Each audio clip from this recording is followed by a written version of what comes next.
നിങ്ങൾക്ക് ജീവിതത്തിൽ മടുപ്പ് തോന്നുന്നുണ്ടോ?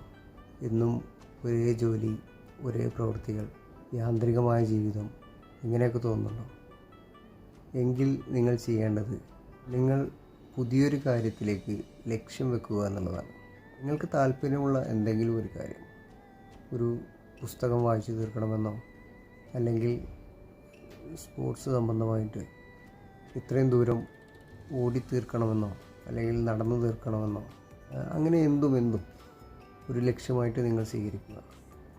ഇനി അങ്ങനെ ഒരു ലക്ഷ്യം നിങ്ങൾ തിരഞ്ഞെടുത്തു കഴിഞ്ഞാൽ അതിലേക്ക് എത്തുന്നതിന് നിങ്ങളുടെ സ്വാഭാവികമായിട്ടുള്ള ജോലികൾ, പിന്നെ ഒഴിവ് സമയമില്ലായ്മ, ചിലപ്പോൾ ഒഴിവ് സമയം ഉണ്ടാകും. ആ ഒഴിവ് സമയത്ത് നമുക്ക് സ്ഥിരമായിട്ട് ചെയ്യുന്ന നമ്മൾ മൊബൈൽ നോക്കുക, അല്ലെങ്കിൽ അങ്ങനെ മടി പിടിച്ച കാര്യങ്ങൾ, കംഫർട്ടബിളായിട്ട് നമ്മൾ ചെയ്യുന്ന കാര്യങ്ങൾ ഉണ്ടാവും.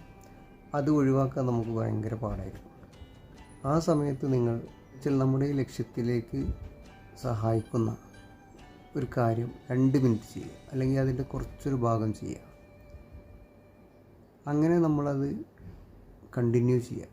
അങ്ങനെയാണ് നമ്മൾ ക്രമേണ ആ ലക്ഷ്യത്തിലേക്ക് എത്തുകയുള്ളൂ. ഒരു നെവർ ഗീവ് അപ്പ് ആറ്റിറ്റ്യൂഡ് നമുക്കുണ്ടായിരിക്കണം. ഇങ്ങനെ ലക്ഷ്യത്തിലേക്ക് നീങ്ങുമ്പോൾ നമുക്കൊരു പക്ഷേ ചില കാര്യങ്ങൾ ചെയ്യുമ്പോൾ നമുക്കൊരു ഭയമുണ്ടാവും, അല്ലെങ്കിൽ മറ്റുള്ളവർ കാണുമോ എന്നുള്ള ഒരു അസ്വസ്ഥത ഉണ്ടാവും. ഇതിലേക്കൊക്കെ നമ്മൾ അടുത്ത് ആ ഭയമുള്ള കാര്യം അല്ലെങ്കിൽ അസ്വസ്ഥതയുള്ള കാര്യമൊക്കെ നമ്മൾ ചെയ്യുകയാണ് വേണ്ടത്.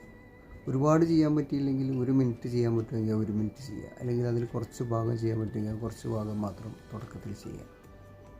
അങ്ങനെ നമ്മൾ കണ്ടിന്യൂ ചെയ്യുമ്പോൾ നമ്മൾ ശ്രദ്ധിക്കേണ്ട ചില കാര്യങ്ങളുണ്ട്.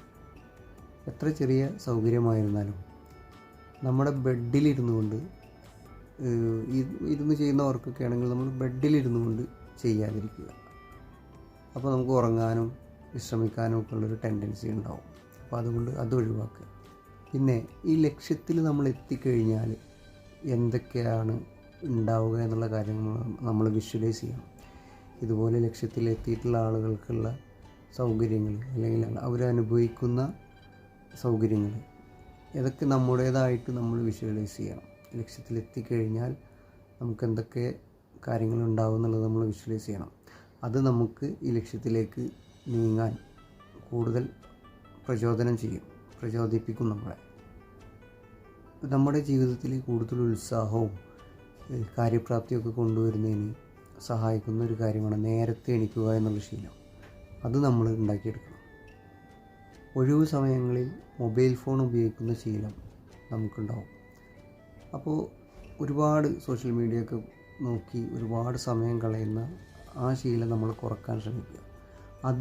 അതിലുള്ള സമയങ്ങൾ നമ്മൾ ഇതിനു വേണ്ടി ഉപയോഗിക്കുക, നമ്മുടെ ലക്ഷ്യത്തിലേക്ക് ഉള്ള മുന്നൊരുക്കങ്ങൾക്ക് വേണ്ടി ഉപയോഗിക്കുക. പിന്നെ നമ്മുടെ ലക്ഷ്യവും പ്ലാനുകളും നമ്മുടെ ഓരോ പ്രവർത്തനങ്ങൾക്കുള്ള പ്ലാനുകളൊന്നും മറ്റുള്ളവരോട് പറയാതിരിക്കുക. അത് നമ്മളൊരു ചിലപ്പോൾ കരുതും മറ്റുള്ളവരോട് പറഞ്ഞിട്ടെങ്കിലും നമ്മൾ ചെയ്യുമല്ലോ, പക്ഷേ അത് നമ്മുടെ ലക്ഷ്യം പരാജയപ്പെടുന്നതായിട്ടാണ് പലപ്പോഴും അങ്ങനെ പറഞ്ഞു ചെയ്യുന്നവരുടെ അനുഭവം. പിന്നെ നമ്മുടെ ഒഴിവ് സമയങ്ങളിൽ താൽക്കാലികമായിട്ടുള്ള നമുക്ക് കംഫോർട്ട് സോൺ കിട്ടുന്ന കാര്യങ്ങൾ ഒഴിവാക്കാം. ഉദാഹരണത്തിന് നേരത്തെ പറഞ്ഞ പോലെ മൊബൈൽ ഫോൺ കണ്ടിരിക്കുക, സിനിമ കാണുക എന്നുള്ള കാര്യങ്ങളൊക്കെ പരമാവധി ഒഴിവാക്കിയിട്ട് കുറച്ച് സമയമെങ്കിലും നമ്മുടെ ഈ ലക്ഷ്യത്തിലേക്ക് എത്തുന്ന കാര്യങ്ങൾ ചെയ്യാൻ നമ്മൾ ശ്രമിക്കുക. പിന്നെ നല്ലൊരു സമയം നോക്കി ചെയ്യാം, അടുത്ത മാസം ഫസ്റ്റ് ചെയ്യാം, അല്ലെങ്കിൽ തിങ്കളാഴ്ച ചെയ്യാം എന്നുള്ള കണക്കൂട്ടലുകൾ ഒഴിവാക്കിയിട്ട് ഈ എപ്പോഴാണോ ഫസ്റ്റ് ഈ സമയം കിട്ടുന്നത് ആ ഫസ്റ്റ് മൊമെൻറ്റിൽ തന്നെ അത് ചെയ്തു തുടങ്ങാൻ നമ്മളൊരു തീരുമാനമെടുക്കുക. അങ്ങനെ ഒരു പ്രതിജ്ഞ നമുക്ക് ഉണ്ടായിരിക്കുക. ഇത്തരം കാര്യങ്ങൾ ശ്രദ്ധിച്ചുകൊണ്ട് നമ്മുടെ ഒരു ലക്ഷ്യം മുന്നിൽ കണ്ടു അതിനുവേണ്ടി ദൃഢപ്രതിജ്ഞ എടുത്തുകൊണ്ട് നല്ലൊരു ലക്ഷ്യം മുന്നിൽ കണ്ടുകൊണ്ട് അതിലേക്ക് മുന്നേറാൻ നമുക്കെല്ലാവർക്കും ആവട്ടെ എന്ന് ആശംസിച്ചുകൊണ്ട് നിർത്തുന്നു. ബൈ.